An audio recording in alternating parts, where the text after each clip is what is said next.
Pero wag mo akong ginaganyan. Kahit gaano ka pa kataas, wala akong pakialam sa ranggo mo. Diba? Wala akong pakialam sa ranggo mo. Kahit ano ka pa, kahit general ka pa, kahit ikaw pa ang hepe ng PNP, kahit ikaw pa yung pinakamataas sa buong mundo, sabi ko na nga ba, kapag kinupal-kupal mo ako at ay napakan mo yung dignidad ko, magkamatayan na tayo. Diba? Yun yung prinsipyo na pinaglalaban ko, mga kasama. Yan yung tinatawag na prinsipyo. Hindi yan mabibili ng pera kahit anong magkano mang pera yan. Tandaan nyo lagi na yung prinsipyo lang yung kaya mong ipaglaban sa buong buhay mo. At hindi pwedeng bilhin ng kahit magkano yun. Nagpulis tayo, hindi dahil lang sa pera. Tandaan nyo yan. Nung nag-a-apply tayo ng pulis, ang dami nating pinagdaanan, ang dami nating pagsubok para lang makapasok. Diba? Tapos ngayon na may pagsubok sa atin, ibebenta nyo yung prinsipyo nyo. Kaya tayo nagpulis kasi gusto natin maayos. Pero ngayon, dahil hindi na maayos yung mga bagay-bagay, hindi na po pwede. Alangan naman na magpupulis ka pa kung hindi na maayos. Anong kwenta mong pulis ka dyan kung hindi mo na maayos yung problema sa bansa? Diba? Alangan naman na magbulag-bulagan ka na lang dyan para lang sa 29,000? Anong kwenta mong pulis, di ba? Lang ako, pero hindi mo ko pwedeng utusan ng mali. Kahit sino ka pa. Kahit ikaw pang presidente, sabihin ko na nga sa'yo, kahit si Bongbong Marcos pang mag-utos sa akin ng mali, hindi ako susunod sa kanya kahit tanggalin niya akong pulis. Di ba? Ba't ako susunod sa kanya? Sino ba siya? Siya ba ang boss ko? Hindi ko siya boss. Ang boss ko, yung nagpapasahod sa akin. Sino bang nagpapasahod sa akin? Mga Pilipino. Di ba? Mga Pilipino ang nagpapasahod sa akin. Ba't ako susunod sa presidente? Ano ba siya? Presidente lang siya. Di ba? Ako, pulis ako. Pwede ko siyang arestuhin pagka wala siya sa serbisyo. Pagka wala siya sa pwesto niya. Di ba? Kung walang pulis sa Pilipinas, sino na lang mag-aaresto sa mga tiwaling opisyal na yan? Kaya tayo nagpulis para hindi tayo maging kakampi ng mga tiwaling opisyal. Tayo dapat nasa gitna lang tayo, mga kasama. Nasa gitna lang tayo.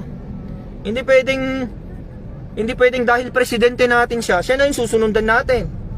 Hindi pwedeng dahil presidente natin siya na yung susundin natin sa lahat ng bagay.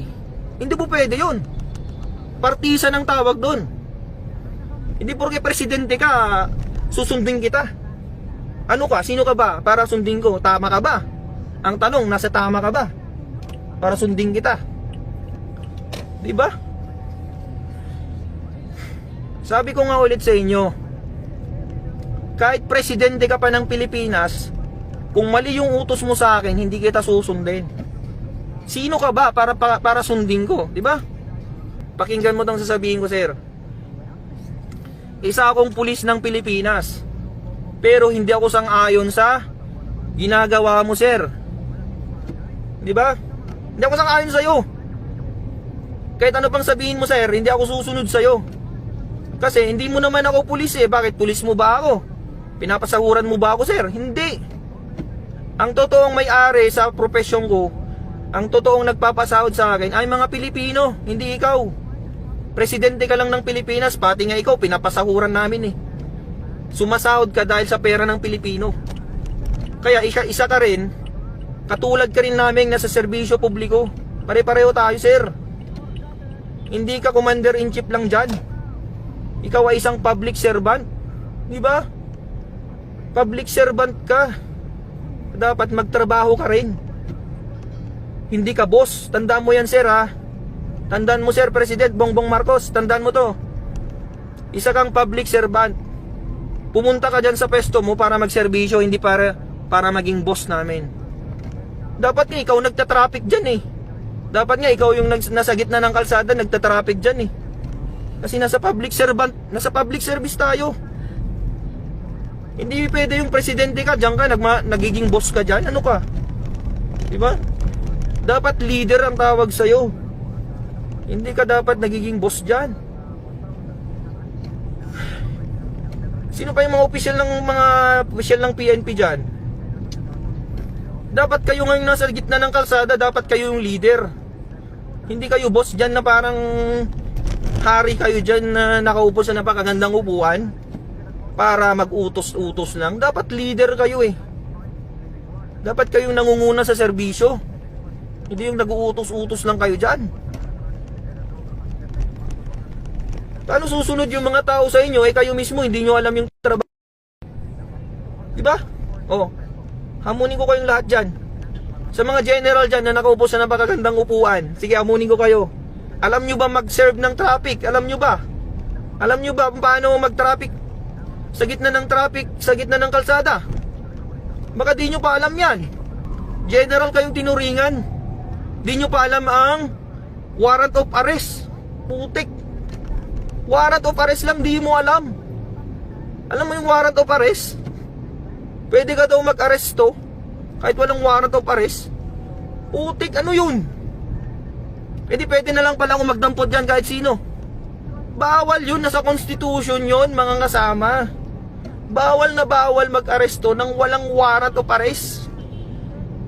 Pero kung meron namang preliminary investigation yung kaso, kung meron namang preliminary investigation, kailangan ipakita mo yung warrant of arrest. Parang yung nangyari kay Rodrigo Duterte. May nangyaring preliminary investigation, mga kasama. May nangyaring investigasyon. Tapos sasabihin nila arestuhin kita kahit walang warrant of arrest. Pwede ba yun? Hindi po pwede yun, mga kasama. Kailangan ipakita mo muna yung warrant of arrest bago mo siya arestuhin. Bakit? Si Duterte ba tatakas ba yun kapag sinabihan mong may warrant of arrest siya? Di naman tatakas yun eh, tsaka hindi naman manlalaban yun eh. Prosecutor kaya yun, alam niya yung batas yun. Pero anong ginawa nyo sa kanya? Anong ginawa nyo sa kanya? Wala, mali yung ginawa nyo sa kanya. Inaresto nyo siya ng walang warrant of arrest at hindi nyo sinunod yung batas ng ICC. Ang sabi sa ICC, pagkatapos nyo maaresto yung isang tao, dapat dalhin nyo siya sa competent judicial authority, mga kasama. Competent judicial authority. Pero anong sabi ng administrasyon? Anong sabi ng administrasyon regarding that? Ang sabi nila, competent authority daw yung competent judicial authority daw yung DOJ na nandun. Putik na yan. Anong klaseng pag-iisip yan, mga kasama? Paano naging competent judicial authority yung DOJ? Ang DOJ, mga kasama, is considered as quasi-judicial. Quasi-judicial lang siya. Hindi siya fully competent judicial authority. Bakit? Korte ba ang DOJ? Korte ba ang DOJ? Siyempre hindi. Department of Justice is not a court. Ang sinasabi ng ICC, pagkatapos nyo mahuli si Duterte, dapat dalhin nyo sa competent judicial authority. Ano yung competent judicial authority na yan? In short, ang tawag dyan ay korte. Kahit anong korte sa Pilipinas, pwede. Pero anong ginawa? Dinala saan? Villamor Air Base, mga kasama. Bakit? Korte ba yun? Siyempre hindi korte yun. Walang judge dun eh. Sino magsasabi na tama o mali yung pagka-aresto niya kung walang judge? Siyempre kailangan mo ng judge para pero hindi nyo maloloko ang mga Pilipino. Ang akin lang, ang sinasabi ko lang is mali yung pagka-aresto kay Duterte. Ang mangyayari dyan, mga kasama, kapag unlawful arrest or invalid arrest, it's considered as papawalang bilanggo siya. Mapapalaya siya. Parang kayo nangyari kay Duterte. Kapag unlawful yung pagka-aresto sa kanya, ang mangyayari sa kanya, magiging invalid yung arrest niya. Ibig sabihin, kapag invalid yung arrest niya, mapapawalang bilanggo siya. Pwede siyang pabalikin sa Pilipinas. Patrolman ako, tuturuan ko mga general, putik. Nakakahiya tayo. Dismiss yung kaso, mapapawalang sala. Oh, yun, sabi. walang sala si Rodrigo Duterte kasi mali yung pagka-aresto sa kanya. That's it. Duterte, ibig sabihin, pauwiin na siya sa Pilipinas. Galit na galit. Kasi mali yung sistema natin, mali pa yung mga mindset ng mga opisyal natin. Ang daming mali sa Pilipinas. Ang daming mali. O, patawag niyo ako ngayon sa krame. Amunin ko kayo mga sir, mga general. Chief PNP, this is for you sir. Sabihin ko na sa iyo, ang sinabi mong statement na kaya, ang sabi mo sir, pag nagsashabu ka daw, hindi ibig sabihin masamang tao ka na. Pampawala lang daw ng antok at puyat lang yon. Anong klaseng mindset yan mga kasama? Isipin nyo mabuti. Pag nagsashabu ka daw, sabi ng hepe ng Chief PNP, ang sabi ng Chief PNP namin,